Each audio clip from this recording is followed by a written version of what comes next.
ಕಾಲ್ತುಳಿತದಿಂದ ಬದುಕುಳಿದ ಭಕ್ತರು ರಾಜ್ಯಕ್ಕೆ ವಾಪಸ್ ಆಗಿದ್ದಾರೆ. ಪ್ರಯಾಗ್ರಾಜ್ನಿಂದ ಬೆಳಗಾವಿಗೆ ಬಂದಿದ್ದಾರೆ 52 ಮಂದಿ. 2 ಬಸ್ಗಳಲ್ಲಿ ಮಹಾಕುಂಭ ಮೇಳಕ್ಕೆ ತೆರಳಿದಂತ ಕನ್ನಡಿಗರು.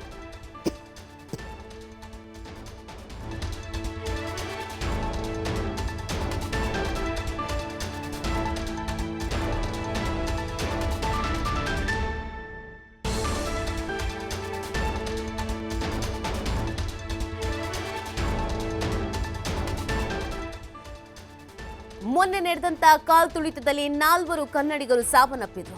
ಕಾಲ್ತುಳಿತ ಘಟನೆಯ ಭೀಕರತೆಯನ್ನ ಬಿಚ್ಚಿಟ್ಟಿದ್ದಾರೆ ಕನ್ನಡಿಗರು. ಪುಣ್ಯ ಸ್ನಾನಕ್ಕೆ ಹೋದಾಗ ಏಕಾಏಕಿಯಾಗಿ ಕಾಲ್ತುಳಿತ ಆಯಿತು. ಆಂಬ್ಯುಲೆನ್ಸ್ ಬರಲಾರದಷ್ಟು ಜನ ದಟ್ಟಣೆ ಇತ್ತು. ಸರಿಯಾದ ಸಮಯಕ್ಕೆ ಆಂಬ್ಯುಲೆನ್ಸ್ ಕೂಡ ಬರಲಿಲ್ಲ. ಹೇಗೋ ನಾವು ಬದುಕಿ ಬಂದಿದ್ದೇವೆ ಅಂತ ಭಕ್ತರು ಹೇಳಿದ್ದಾರೆ. ಮೊನ್ನೆ ನಡೆದಂತ ಘಟನೆ ಹೇಗಾಯ್ತು, ಯಾವ ರೀತಿಯಾಗಾಯ್ತು, ಆ ಸಂದರ್ಭ ಹೇಗಿತ್ತು, ಅಲ್ಲಿಂದ ಬಂದಿದ್ದು ಹೇಗೆ ಅನ್ನೋದ್ರ ಬಗ್ಗೆ ಎಳೆಯಾಗಿ ಬಿಚ್ಚಿಟ್ಟಿದ್ದಾರೆ. ಪ್ರಯಾಗ್ರಾಜ್ನಿಂದ ಬೆಳಗಾವಿಗೆ 52 ಮಂದಿ ವಾಪಸ್ ಆಗಿದ್ದಾರೆ. 2 ಬಸ್ಗಳಲ್ಲಿ ತೆರಳಿದ್ರು. 4 ಕರ್ನಾಟಕದವರು ಸಾವನ್ನಪ್ಪಿದ್ರು. ಇದೀಗ ಅಲ್ಲಿ ಏನಾಯ್ತು ಅನ್ನೋದ್ರ ಬಗ್ಗೆ ಹೇಳಿದ್ದಾರೆ.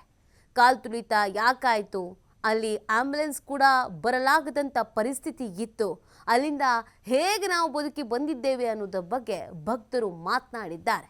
ಸಹಜವಾಗಿಯೇ ಒಂದು ಆತಂಕ ಇತ್ತು, ಹೇಗಿದ್ದಾರೋ ಏನಾಯಿತೋ ಅಂತ ಮನೆಯವರಿಗೆ ರಿಟರ್ನ್ ಆಗಿದ್ದಾರೆ. 2 ಬಸ್ಗಳಲ್ಲಿ ಹೋಗಿದ್ರು. ಆ 2 ಬಸ್ ಕೂಡ ರಿಟರ್ನ್ ಆಗಿರೋದನ್ನು ನೀವು ಗಮನಿಸ್ತಾ ಇದ್ದೀರಾ. ಒಂದು ಕಡೆಯಲ್ಲಿ ನಿಟ್ಟುಸಿರು, ನಾವು ಆರಾಮಾಗಿ ಬಂದಿದ್ದೀವಿ ಅಂತ, ಒಂದು ಕಡೆಯಲ್ಲಿ ಬೇಸರ, ಈ ಥರದ್ದು ಆಗೋಯ್ತಲ್ಲ ಅನ್ನುವಂಥದ್ದು. ಸೊ ಅಲ್ಲಿ ಏನಾಯಿತು ಅನ್ನೋದ್ರ ಬಗ್ಗೆ ಅವರೇ ಮಾತಾಡಿದ್ದಾರೆ.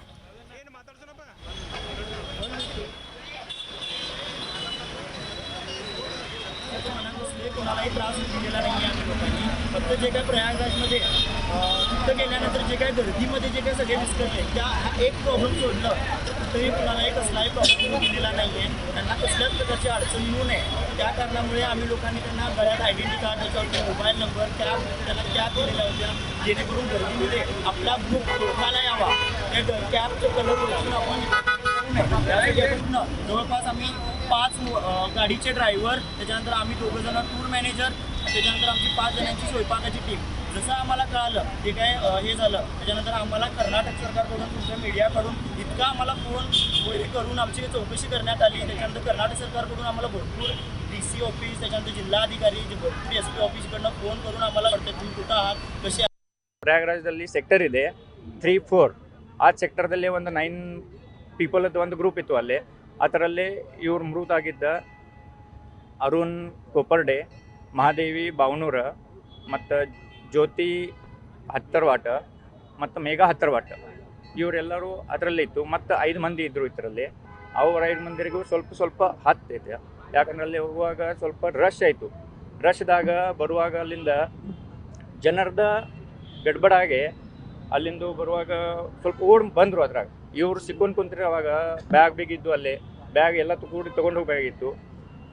ಬರುವಾಗಲ್ಲೇ ರಶ್ ಆಗಿದ್ದು ಕೂಡಲೇ ಪ್ಯಾಕ್ ಅದು ಅವ್ರಿಗೆ ನಡಕ್ಕೆ ಸಾಧ್ಯ ಆಗಿರಲಿಲ್ಲ. ಅವ್ರು ಬಿದ್ದರೆ ಕೆಳಗೆ ಬಿದ್ದಿದ್ದ ಕೂಡಲೇ ಏನು ಮಾಬ್ ಇತ್ತು, ಅದು ಮಾಬ್ ಅವ್ರ ಮೇಲಿಂದನೇ ಹೋಗಿಬಿಟ್ಟಿತ್ತು. ಅದರಲ್ಲೇ ಇವ್ರು 4 ಮಂದಿದ್ದು ನಿಧನ ಆಗಿದ್ದಿತ್ತು. ಅದ್ರಾಗ ಸ್ವಲ್ಪ ಮೈನರ್ ಇದ್ದು, ಅದು ಅವಲ್ಲೇ ಚಿಕಿತ್ಸಾಲಯ ಸ್ವಲ್ಪ ಮಾಬ್ದಾಗ ಅವ್ರಿಗೆ ಚಿಕಿತ್ಸಾಲಯನೂ ಸ್ವಲ್ಪ ಫಾಸ್ಟ್ ಸಿಗಿರಲಿಲ್ಲ. ಅಂದ್ರೂ ಸ್ವಲ್ಪ ಮಾಡಿದ ಕೂಡಲೇ ತೊಗೊಂಡು ಹೋಗಿದ್ರು. ನಮಗೆ ಗೊತ್ತಾಗಿತ್ತು ಅದನ್ನು ಸ್ವಲ್ಪ ಕಮ್ಮಿ 2 ಅವರ್ಸ್ ನಂತರ ನಮಗೆ ಗೊತ್ತಾಗಿತ್ತು ಹಿಂಗೆ ಪ್ರಾಬ್ಲಮ್ ಆಗೈತಿ. ಎಲ್ಲರ ಕಡೆ ಮೊಬೈಲ್ ಮಿಸ್ ಆಗಿದ್ದು, ಯಾರೂ ಕಾಂಟ್ಯಾಕ್ಟಾಗಿ ರೀಚ್ ಆಗಿರಲಿಲ್ಲ.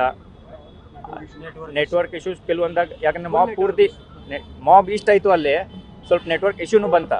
ನಾವು ರೀಚ್ ಆಗಲಿಕ್ಕೆ ಕಮ್ಮಿ 7 to 8 ಅವರ್ಸ್ ಆಯಿತು ಅಲ್ಲಿ ಅವ್ರ ಕಡೆ ರೀಚ್ ಆಗೋದು. ಅದ್ರಾಗ ಒಂದೇ ಅವ್ರ ಕಡೆಯಿಂದ ಎಲ್ಲಿಂದರೆ ಫೋನ್ ಮಾಡಿ ಅವ್ರು ಹೇಳಿದ್ರು ಹಿಂಗೆ ಇಲ್ಲಿ ನಾವು ಅದೇವಂತ. ನಾವು ಅಲ್ಲಿ ಹೋಗಲಿಕ್ಕೆ 7 to 8 ಅವರ್ಸ್ ಆಯಿತು. ಅಲ್ಲಿ ಹೋಗಿದ ನಂತರ ಅಲ್ಲಿ ನೋಡಿದ್ರು ಇವ್ರು 5 ಮಂದಿ ಅಲ್ಲಿ ಕೂತಿದ್ರ. ಮತ್ತು 4 ಮಂದಿಗೆ ಅಲ್ಲಿಂದು ಹಾಸ್ಪಿಟಲ್ಗೆ ಕರ್ಕೊಂಡು ಹೋಗಿದ್ರು, ಸೀರಿಯಸ್ ಕೇಸ್ ಇದೆ ಅಂತ. ಅದರಲ್ಲಿ ಇವ್ರು 4 ಮಂದಿ ಇದ್ದು. ಅಲ್ಲೇ ನೋಡಿದ ಕೂಡಲೇ ಅದು ನಮಗೇನು ಪೂರ್ತಿ ಗೊತ್ತಾಗಿರಲಿಲ್ಲ, ಎಲ್ಲಿ ಹೋಗಬೇಕು ಏನು ಗೊತ್ತಿದೆ. ಅವ್ರು ಅಲ್ಲಿಂದ ಆ್ಯಂಬುಲೆನ್ಸ್ ಸ್ವಲ್ಪ ಸೇವಾ ಸಿಕ್ಕಿರಲಿಲ್ಲ. ಎಲ್ಲ ರೋಡ್ಗಳು ಪ್ಯಾಕ್ ಇದ್ದು, ನಮಗೆ ಹೋಗಲಿಕ್ಕೆ ಭಾಳಷ್ಟು ತೊಂದರೆ ಆಯಿತು. ಅಲ್ಲೇ ನಡ್ಕೊಂತ ಎಲ್ಲ ಪ್ಲ್ಯಾನ್ ಮಾಡೋದು, ಹೋಗೋದು. ಇವ್ರು ಪೇಷಂಟ್ ಇದ್ದರು, ಅವ್ರಿಗೇನೆ ಕರ್ಕೊಂಡು ಹೋಗಿದ್ರು. ಅವ್ರಿಗೆ ಹೋಗೋಕ್ಕೂ ಸಾಧ್ಯ ಆಗಿರಲಿಲ್ಲ. ಅಲ್ಲೇ ಕರ್ಕೊಂಡು ಹೋಗೋಕೆ ಕಮ್ಮಿ 5 to 6 ಕಿಲೋಮೀಟರ್ಸ್ ಅವ್ರ ಪೇಷಂಟ್ ಮಂದಿಗೆ ಕರ್ಕೊಂಡು ಹೋಗ್ಲಿಕ್ಕೇನು ಅದು ಹಾಸ್ಪಿಟಲ್ ಮಟ್ಟ ಕರ್ಕೊಂಡು ಹೋಗಬೇಕಾಗಿತ್ತು.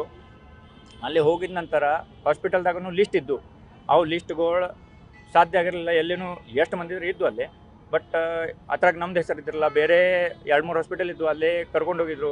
ಅಲ್ಲಿಂದ ಮತ್ತೆ ಬೇರೆ ಹಾಸ್ಪಿಟಲ್ದಾಗ ಹೋಗೋದು. ಅಲ್ಲೇ ಸಿಕ್ಕಿದ ಕೂಡಲೇ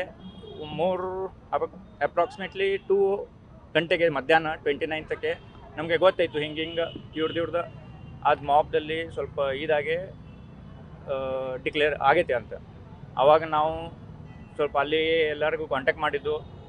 ಅಲ್ಲೇ ಪೂರ್ತಿ ನಮಗೆ ಬೇಕಾಗಿತ್ತು ಹಂಗೆ ಅಲ್ಲೇ ಸಪೋರ್ಟ್ ಸಿಕ್ಕಿರಲಿಲ್ಲ. ನಾವು ಇಲ್ಲಿ ಕಾಂಟ್ಯಾಕ್ಟ್ ಮಾಡಿದ್ದು, ನಮ್ಮ ಕಡೆಯಿಂದ ಏನಾರ ಹೆಲ್ಪ್ ಆಗುತ್ತೆ ಅದನ್ನೆಲ್ಲ ಮಾಡಿದ್ದು. ಆದ ನಂತರ ಇಲ್ಲೇ ಸ್ವಲ್ಪ ಅವ್ರಿಗೆ ಕಾಂಟ್ಯಾಕ್ಟ್ ಮಾಡಿ ಹೇಳಿದರು ನಾವು ಅಲ್ಲಿ ಹಿಂಗೆ ಸ್ವಲ್ಪ ಮಾಬ್ದಾಗ ಇದಾಗೆ ಅವ್ರದ್ದು ನಿಧನ ಆಗಿಬಿಟ್ಟೈತಿ. ಆದ ನಂತರ ನಾವು ಸ್ವಲ್ಪ ಇಲ್ಲಿಂದ ಪಾಲಿಟಿಕ್ಸ್ ಮಂದಿ ಅವ್ರು ಕಾಲ್ ಮಾಡಿದ್ರೆ ಏನೇನಾಗಿತ್ತು, ಹಿಂಗಾಯಿತು, ಯಾಕಾಯಿತು. ಪ್ರಯಾಗ್ರಾಜ್